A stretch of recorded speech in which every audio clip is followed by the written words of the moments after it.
we're going to grab a hold of our leg and keep our leg supported, and then we're just going to extend our leg as much as we can and then bend it back. So keeping that leg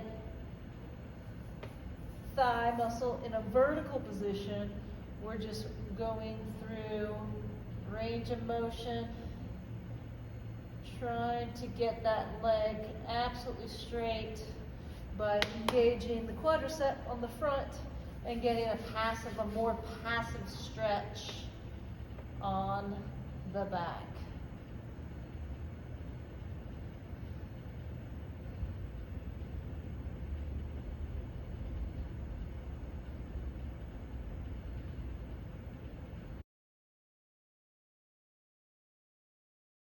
For your hip opener, just make sure you have something soft for your knee.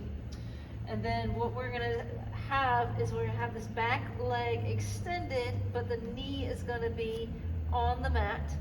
Our hands are gonna be positioned even with our vertical shin. So right now my right shin is vertical, my right foot is flat on the floor. And then from here, what I'm trying to do is I'm gonna call this noodling.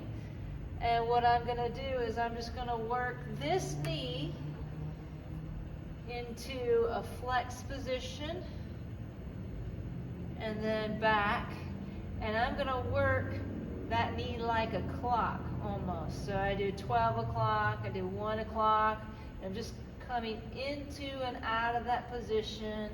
I'm gonna get all the way over maybe to 3 o'clock, then I'm gonna come back to 12 o'clock, I'm gonna go to 11 o'clock, and I'm gonna bring that knee in. I can bring my hand outside. I'm gonna work through, just working the outside of this hip, the front of this hip, finding space in this position.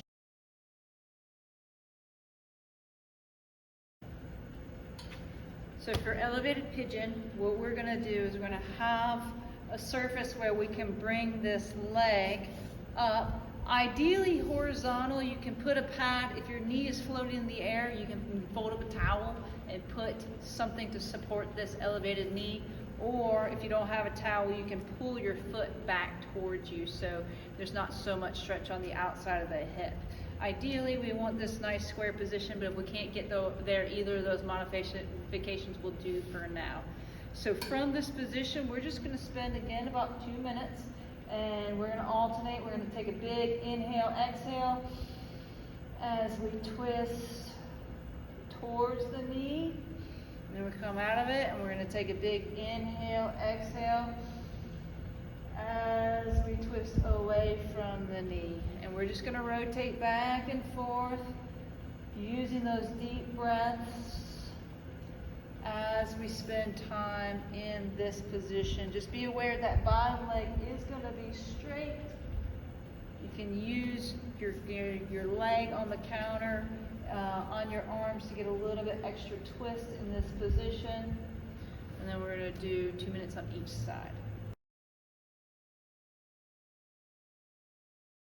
What we're going to do is we're going to get that shin vertical on the wall, the knee against the wall as well, and then we're going to start with our knee on the ground. And what you're going to do is you're just going to work for 2 minutes in this position. You want to get that good glute engagement, so you're squeezing the butt cheek that's connected to the down knee, and as you squeeze, you're going to inhale, and then you're going to relax the glute and exhale.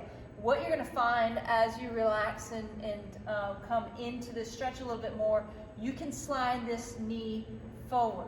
So the biggest things to think about as you go through this 2 minutes minimum of contract, inhale for 5, and then relax, exhale for 5, is that you can get a glute contraction, and you can work on this breathing. We've got to incorporate the breathing into the stretching, so contract, inhale for 5, and then exhale, and you relax. Now you can see that I continue to be able to slide forward. If you're getting a good glute contraction, you've maxed out as far as you can get with your knee up, you can move to the next position. So you can move into the next cycle and then work back through that contract, hold for 5, relax for